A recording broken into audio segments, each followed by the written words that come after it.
Follow करना है और अपनी मैथ को स्ट्रांग बनाना है। तो चलो एक एक करके पॉइंट बताता हूं, ध्यान से सुनना, फॉलो करना। पहला जो हमारा पॉइंट है वो है विजुअल सपोर्ट। देखो एक एग्जांपल से समझते हैं। आपको क्या आपके घर से स्कूल का रास्ता याद है? घर से ट्यूशन का रास्ता याद है? कोचिंग का रास्ता याद है? बिल्कुल याद है। क्या आपने कभी उसे याद करने की कोशिश करी कि पहले राइट जाना है, लेफ्ट जाना है, राइट जाना है? कभी ऐसे रटने की कोशिश करी? नहीं करी ना। बट फिर भी आपको याद है, क्यों? क्योंकि आपने उस रास्ते को देखा है। आपने हर बार उस रास्ते को देखा है, ठीक है यार यहाँ से राइट जाते हैं, यहाँ से लेफ्ट जाते हैं, ये तो आपके विजुअल मेमोरीज के अंदर वो स्टोर हो चुका है। हुआ है नहीं हुआ है ना? और याद करने का यही तरीका सबसे बेस्ट होता है। बट मैथ में हम क्या गलती करते हैं, जैसे ही मैथ आती है तो हमें ऐसा लगता है सबसे पहले तो फॉर्मूला पढ़ना पड़ेगा, फॉर्मूला रटना पड़ेगा। बट फॉर्मूला नहीं रटना होता। फॉर्मूला नहीं रटना तो करना क्या है? तो देखो मैथ पढ़ने का क्या प्रोसेस है वो समझ लो। पहला स्टेप है कि रटना नहीं है, फॉर्मूला नहीं रटना। हम क्या गलती करते हैं ना, हमें लगता है कि जब तक फॉर्मूला याद नहीं करेंगे कुछ नहीं हो पाएगा। ये बहुत बेकार चीज है। अरे भाई तुमने कभी अपने घर का रास्ता स्कूल तक का याद करा? नहीं ना। समय के साथ याद हो गया ना। ऐसे ही टाइम दोगे तो याद हो जाएगा। तो भैया टाइम कैसे दें? टाइम आपको देना पड़ेगा एग्जाम्पल्स को सॉल्व करके। आप किसी भी बुक से प्रैक्टिस कर रहे हो तो उसके अंदर सॉल्व्ड एग्जाम्पल होते होंगे, है ना? वो सॉल्व्ड एग्जाम्पल आप ट्राई करना। जब आप सॉल्व्ड एग्जाम्पल ट्राई करोगे ना तो आपको पता चलेगा कि अच्छा इस क्वेश्चन को सॉल्व करने का ऐसा एक तरीका होता है। आपको एक तरीका मिल जाएगा, ठीक है? और फिर उसके बाद आपको और क्वेश्चंस को सॉल्व करना है। जब आप और क्वेश्चंस को सॉल्व करोगे धीरे धीरे धीरे धीरे धीरे ये जो फॉर्मूला है ये आपको ऑटोमेटिकली याद हो जाएगा। मतलब हमने क्या करा, हमने पहले स्टेप में विजुअलाइजेशन की मदद से फॉर्मूलेस को याद कर लिया, क्वेश्चन प्रैक्टिस कर ली और रटना भी नहीं पड़ा। अब आता है हमारा स्टेप नंबर 2 जो कि है डीप प्रैक्टिस।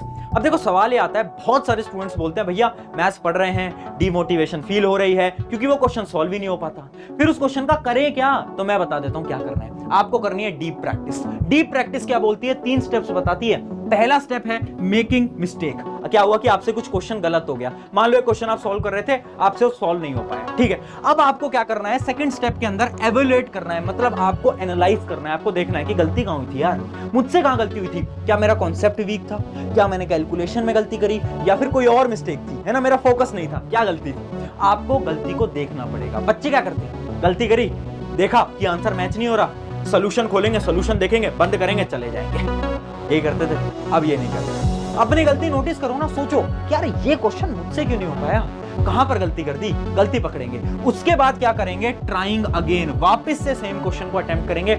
ये बहुत इंपॉर्टेंट है। सिर्फ 1% बच्चे इस मेथड को फॉलो करते हैं, ट्राइंग अगेन को। देखो जब क्वेश्चन हमसे नहीं हो पाता हम क्या करते हैं, एग्जाम्पल देख लेते हैं, मतलब हम उसका सोल्यूशन देख लेते हैं, और सोल्यूशन देखने के बाद हम देखते हैं ठीक है मुझे समझ आ गया। बट एक्चुअली में आपके ब्रेन को समझ नहीं आया होता, आपका ब्रेन एक्टिंग कर रहा होता है कि ठीक है समझ आ गया, है ना?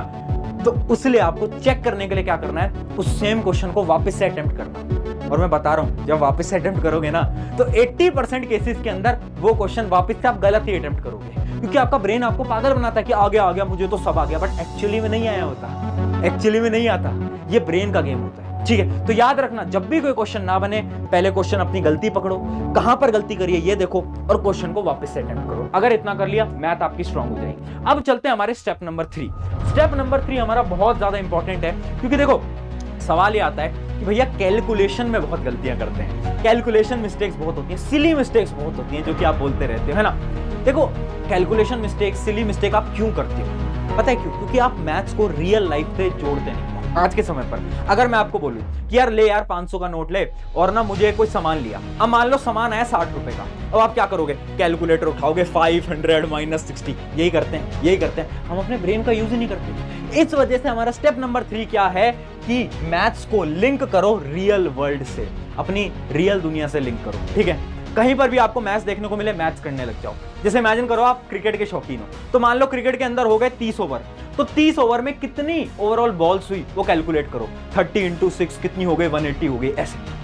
तो डेली लाइफ से अगर आपने मैथ्स को लिंक रखा तो आपकी कैलकुलेशन ऑटोमेटिकली स्ट्रांग होती रहेगी। बट गलती क्या करते हैं, हमारे पास कैलकुलेटर है, हमारे पास मोबाइल फोन है, हम डायरेक्टली उठाते हैं, ठीक है यार ये इससे कर लेंगे ना, दिमाग क्यों लगाना है। इसको नहीं लगाओगे तो कैसे काम होगा, जंग लग जाएगी इस पे, इसको तो यूज करना पड़ेगा ना।